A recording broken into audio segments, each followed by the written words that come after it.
I don't care what your conscience tells you to do. Charles, my darling, you've come much too far to play the role of the loving husband. Look, I never claimed to be the perfect husband. Here you are. Perrier with lime. Do it in soda. Thanks. Just put it on my tab, okay? All right, I'll check on you in a bit. Look, I'm not proud of the way I treated Tracy, but I can't leave her. Not with the baby on the way. I just can't throw away my marriage like this. Jesus, we only met a couple of weeks ago. You should have considered that before we started seeing each other. I never meant to hurt anybody. Hell, I wasn't thinking at all. It's just hard when you're starting out. The pressures of work, and then when she told me about the pregnancy. I guess I just felt like I needed something. So, you're going back to that, when I can offer you so much more. I'm not saying that you aren't a beautiful woman. God, you're probably the most exciting woman I've ever met. But I owe it to Tracy. I've got to try to make this marriage work. After all, she's my wife. But it's me you want, isn't it, Charles? Don't make this any harder on me. I've made up my mind. Oh, have you? It all works out rather nicely for you, doesn't it? I just vanish into the night and you go back to your sweet little wife. Did you stop to consider me in your plans? Be reasonable. You have to understand. Understand? Then, I guess that's it then. I was afraid this would happen. Really, it's for the best. You'd never be happy with me anyway. Charles, if we're to have only one last night together, let's go somewhere where we can be alone.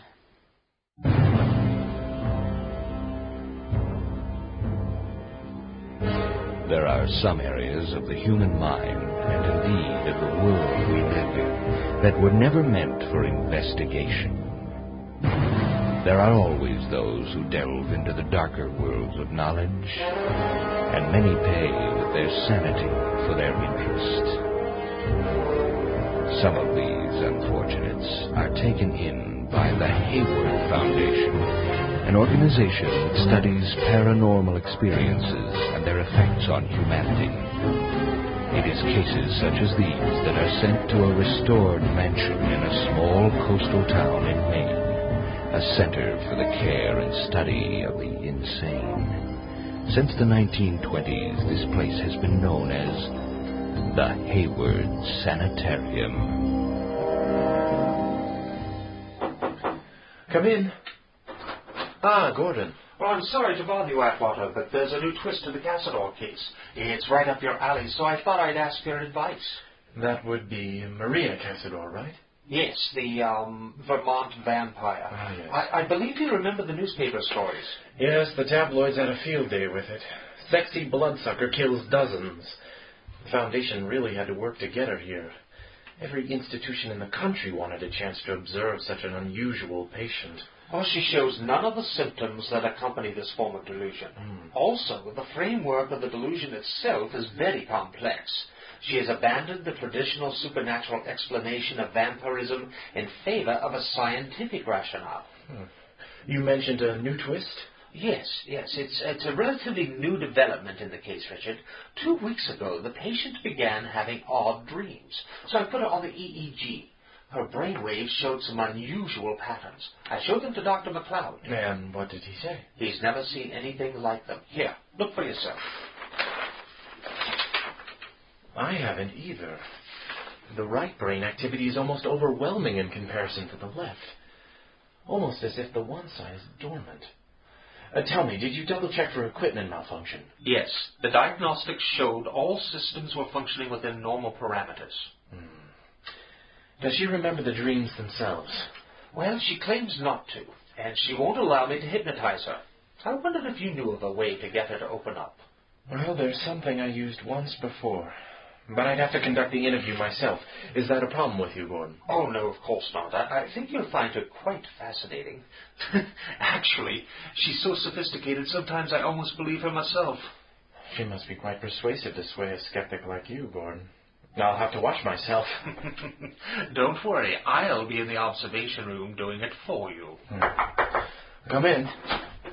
Hi, guys. I'm not interrupting anything, am I? No, I just dropped in to get Richard's advice on something. Are you all set for your trip to Newfoundland, Hallie?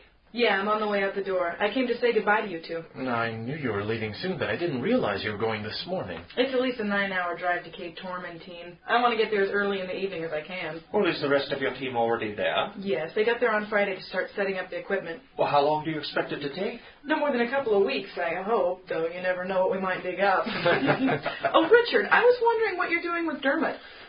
Well, he's not nearly as violent as he was the first time I talked with him.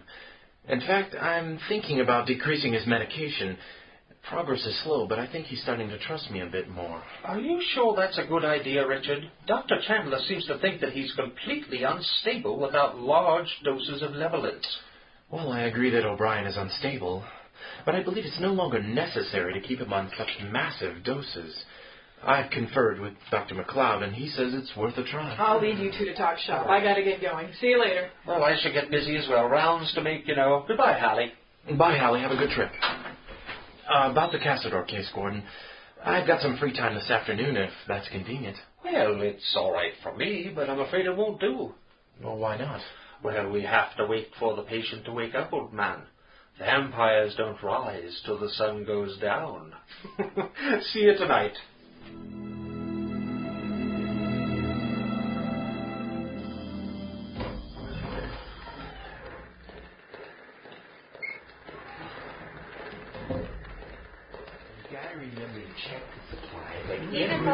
Dinner time. Hi, Emily. You're running a little late tonight, aren't you? Yeah, things are a little crazy on one of the other wards. We had to do a shakedown and restraint in the West Hall.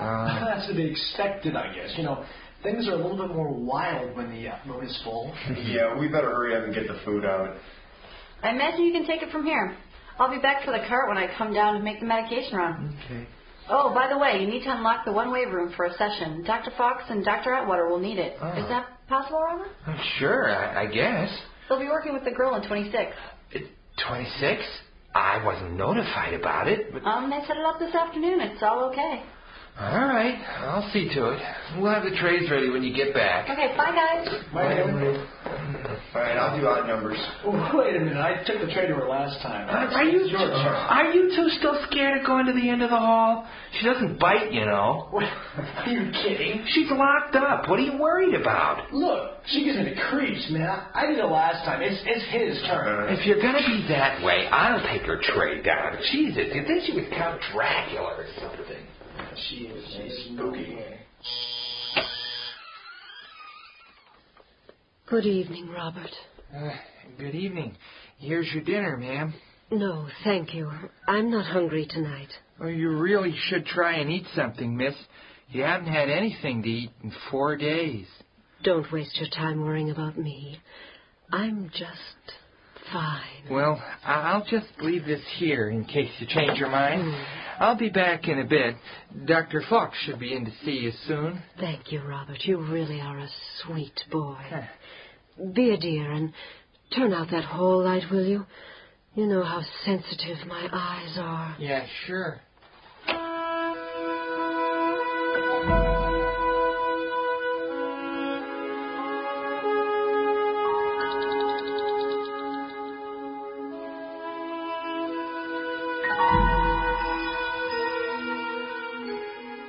I'll be monitoring everything from out here, Richard. I'm quite anxious to see the method you described. It sounds most intriguing.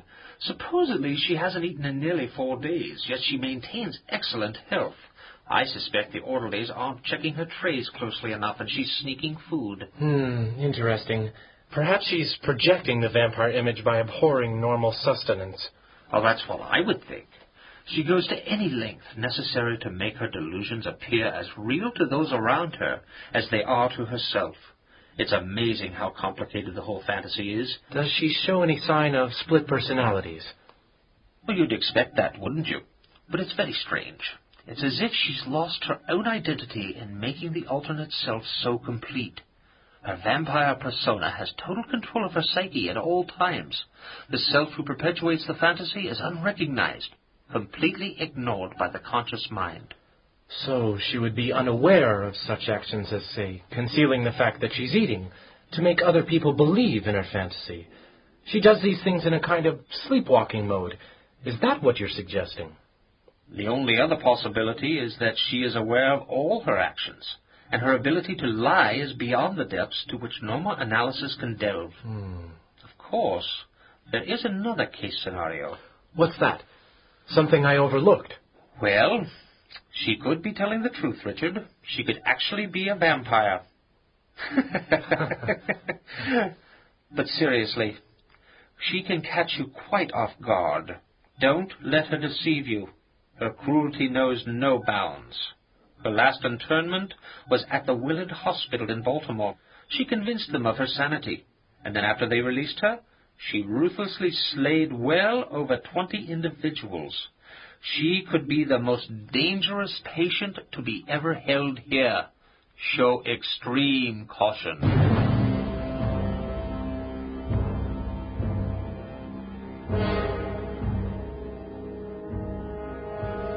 Miss Cassador, I'm Richard Atwater.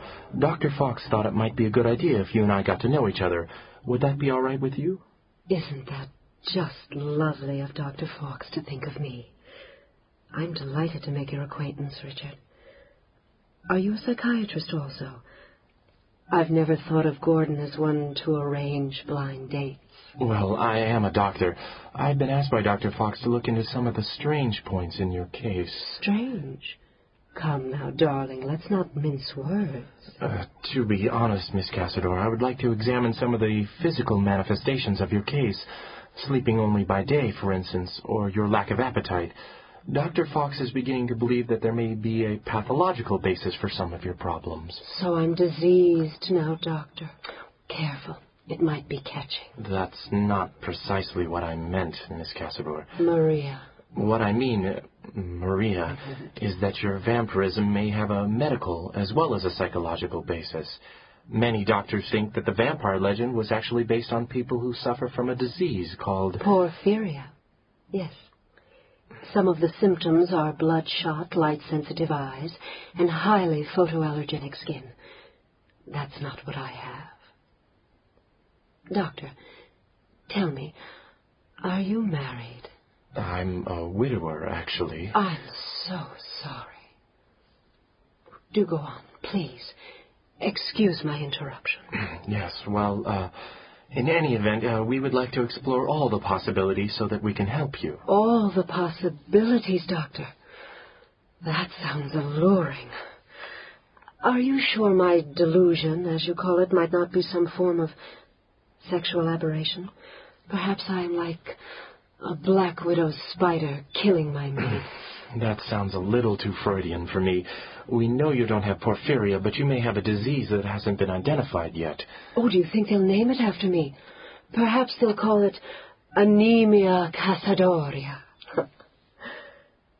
Have you found anyone yet to fill the void left by your late wife? It's a shame. People are so lonely.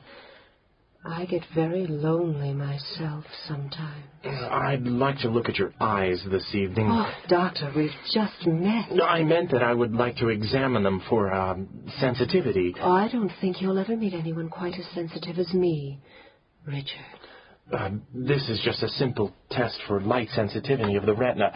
Would you mind focusing on this light? Anything you say. Excellent. I'll be giving you some instructions while you gaze at the light, so please stay quiet and relax. I promise this won't take very long. Is the light too bright? Yes. And now? Still too bright. How's this? That's better, but it's still a little uncomfortable. Now? Fine.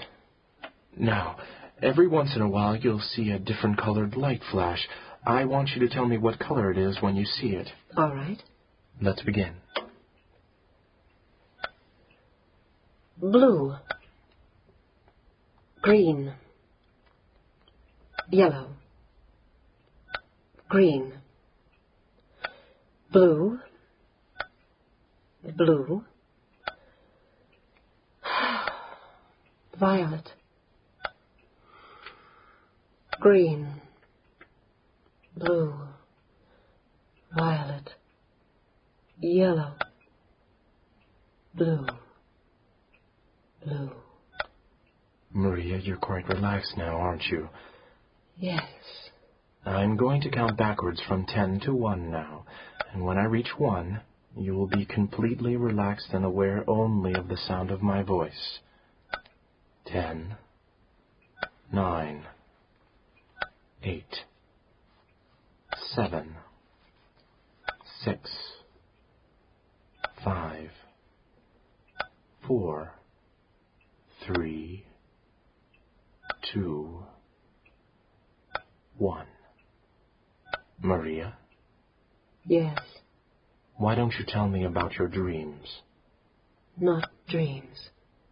Conversations. Conversations with who? With the Dark Father. Who is he? He is the first of us, and he will be the last of us. What does he say to you? He commands me.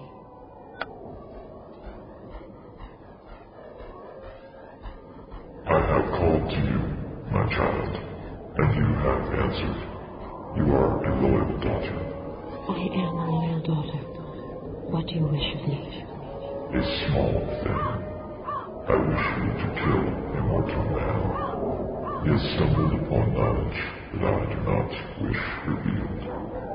If this information reaches the world of mortals, it might endanger many of our brothers and sisters. Who is this man that I will slay? You have but to give me his name. His name is Charles Stockton.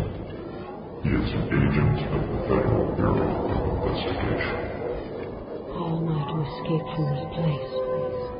They will hunt for me if they find I have disappeared. It is already taken care of. No one will know that you have left. If I succeed, will I be free of this place permanently? Be patient, daughter. In time, you will be released. Yes, Father.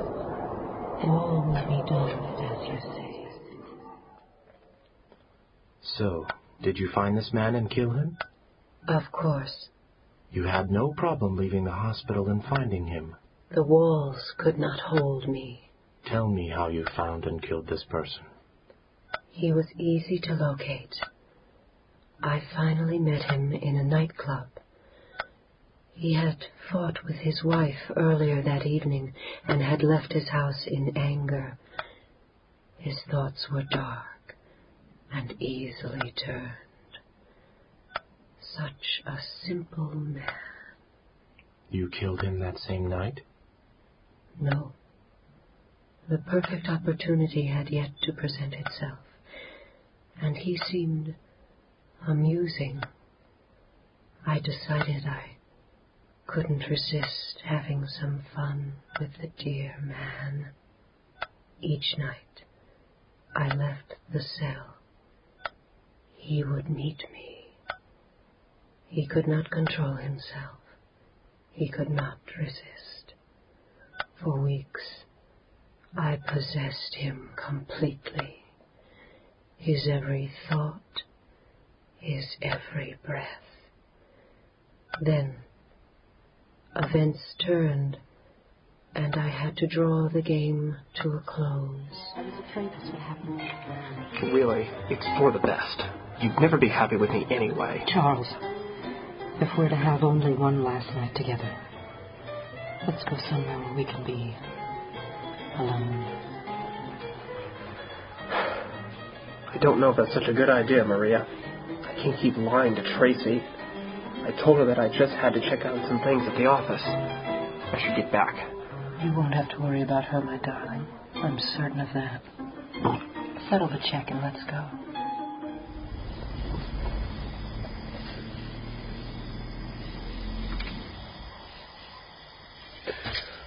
I don't know why we had to come all the way out here. It'll take forever to get back. Our last night together has to be special love, and the place has to be perfect. The stars, the delicious night air. Drink it in, Charles.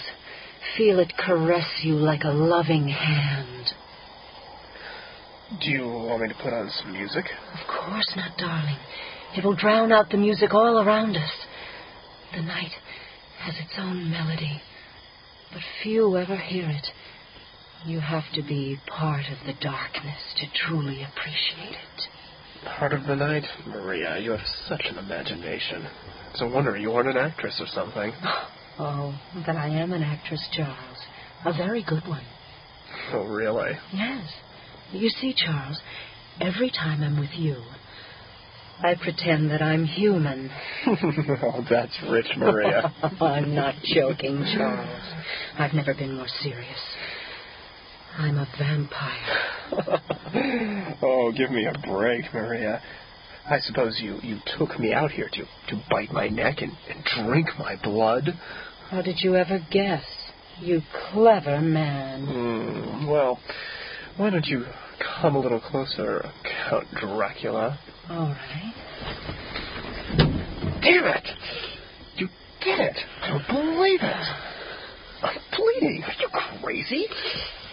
Sanity is merely a matter of perspective, Charles. Oh, God, look at this.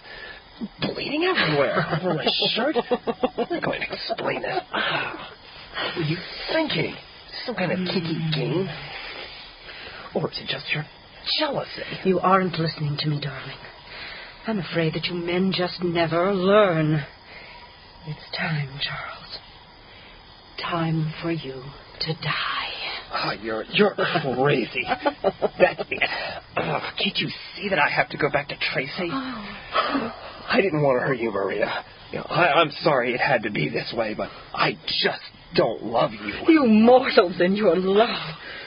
Stupid man, I never loved you.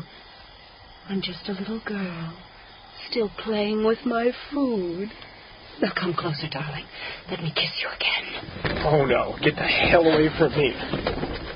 Charles, don't be difficult.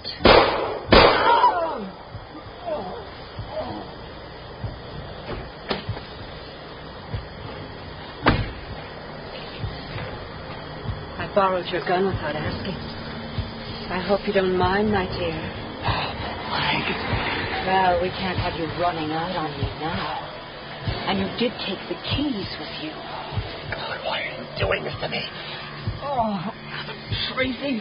Tracy, you've got to be joking. Do you still believe that I'm doing this because our affair is over? Oh, quite frankly, Charles, I couldn't care less. After all, do you get emotional over a burger and fries? Of course you don't. Your paltry male ego just can't accept the fact that I can be so indifferent to your charms. Maybe this will help. My last name is not Perez. It's Cazador.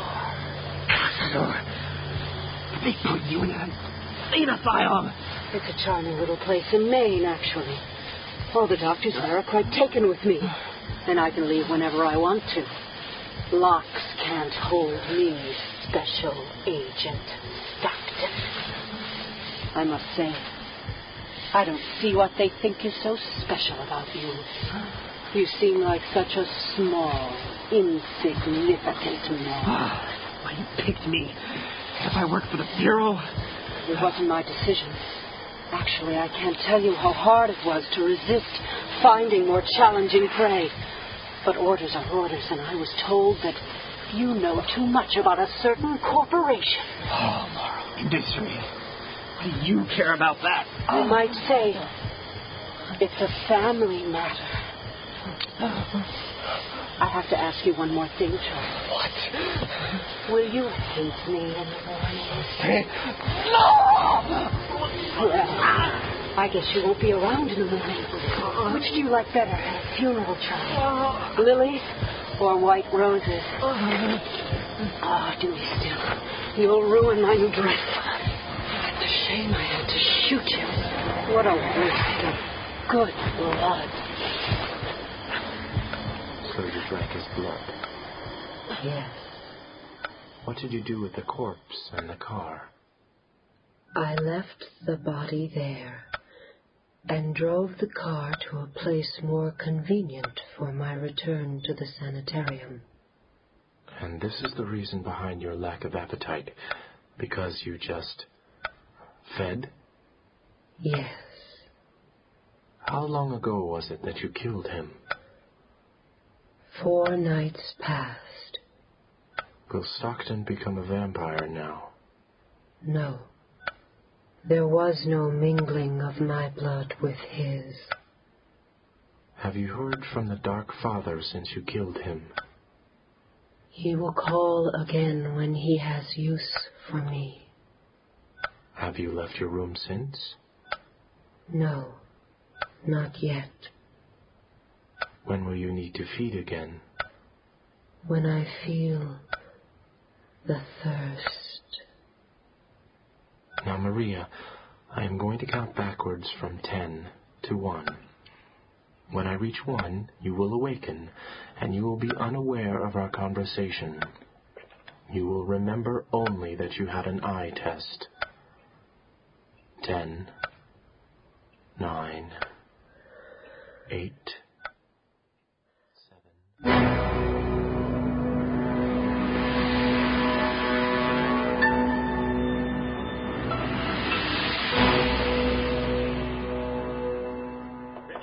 Yes?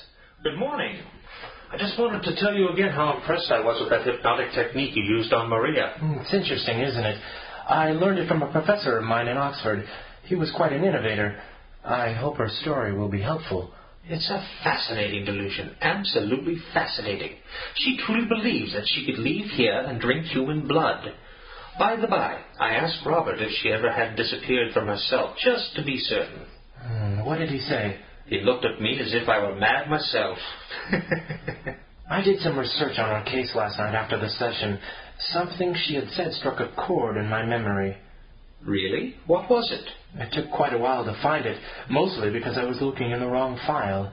The information was in someone else's file? Whose? Dermot's. Dermot O'Brien's? I didn't know of any connection between Maria and Dermot. Though there isn't, really. But they do have one thing in common. Both files make mention of Charles Stockton. Dermot mentioned him as a contact during one of our sessions. Oh, that's an odd sort of coincidence. Yes. Yes, it is.